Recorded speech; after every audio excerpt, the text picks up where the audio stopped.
How to add Bela Protocol on Metamask application. Are you guys facing issues to add Bela Protocol on Metamask application? If that's so, then this video might help you out. Without further ado, let's get started. First of all, open Metamask on your mobile device. Once you open the app, now log in into your account with your registered email and password. After you get logged in, now tap on the plus icon.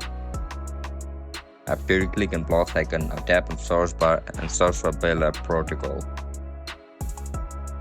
In order to add Bela Protocol on Metamask application, just check this box. Now click on next button. You can see the option for import. Tap on it. As soon as you hit the import button, Bela Protocol will be added on Metamask application. And that's it, guys.